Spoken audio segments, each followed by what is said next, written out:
কারণ আপনি গতকালের কথা বলতেছেন, তার 15-20 দিন আগে যে কোনো মিছিল হয়নি, সেটা তো বললেন না।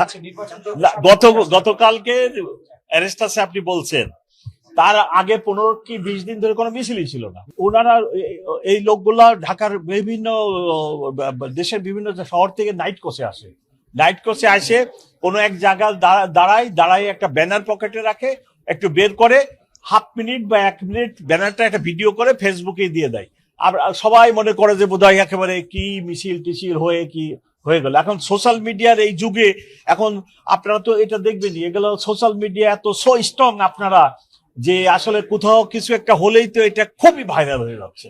তো এই যে সোশ্যাল মিডিয়ার যুগ, টেকনোলজি আমাদেরকে এই পর্যায়ে নিয়ে আসছে, আমাদেরকে এটা মানিয়ে নিতে হবে এবং প্যানিক হওয়ার কোনো কারণ নেই। গত 3-4টা কেয়ারটেকার গভর্নমেন্ট পিরিয়ডে যে পুলিশ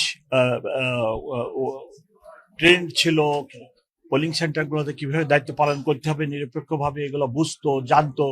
কিন্তু গত 17 বছরে তো ম্যাসিভ চেঞ্জ, এবং 2 লক্ষ পুলিশের মধ্যে তো অর্ধেক রিক্রুটমেন্ট হয়েছে এই সময়গুলোতে। তারা তো নির্বাচন কি জানেই না, এবং তারা নিজেরাও কোনদিন ভোট দিতে পারে না, জানেন না। এরকম বহু একটা বিগ পপুলেশনই তো এখন এই অবস্থায় আছে যে জীবনে একবারও এখনো ভোট দেয় নাই। তো ওনাদেরও দরকার, আর আমাদের পুলিশের লোকেরও ট্রেনিং দরকার। আমাদের সারা দেশে এই ট্রেনিং চলতেছে, ডিএমপিতেও চলতেছে, যে পোলিং সেন্টারগুলোকে কি করে সিকিউর করতে হবে। ইভেন শুধু ট্রেনিং না, আমি সকল সময় সব প্রোগ্রামে সব জায়গায় আমার অফিসারদের বলতেছি 100% নিরপেক্ষতা বজায় রাখতে। ইভেন আমি আমার নিজের উদাহরণ দিয়ে বলছি যে আমাকে কেউ যদি বলে যে আমি কোনো দলের প্রতি বিন্দু মাত্র ইনক্লাইন্ড, দুর্বলতা আছে, আইন দিয়ে যায়। কারণ না নির্বাচন নিরপেক্ষ এবং নিউট্রাল দীর্ঘদিন প্রতিদিন দেখেন আমার মিডিয়া সেন্টার থেকে আমরা ব্রিফিং দিচ্ছি অলমোস্ট এভরিডে, যে একটি দল, নিষিদ্ধ ঘোষিত দল, তারা ককটেল মারতেছে, নাশকতা করার চেষ্টা করতেছে, এই শহরে নানা ধরনের মিছিল করার চেষ্টা করতেছে। আমাদের অনেক অ্যারেস্টও আছে, এবং গত রাত্রেও এক জায়গায় বোধহয় ককটেল মারছে।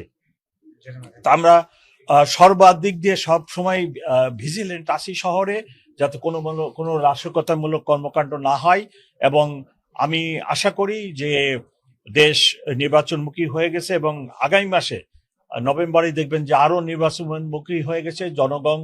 জনগণ নির্বাচনের জন্য মুখিয়ে আছে। তারা একটা সুন্দর নির্বাচনে সবাই ভোট দিতে চায়। ইভেন যার বয়স 35 আর ক্লোজ টু 40, ইভেন সেই লোকটাও ভোট কি জিনিস এদেশে জানে না। অত্যন্ত দুঃখের বিষয়।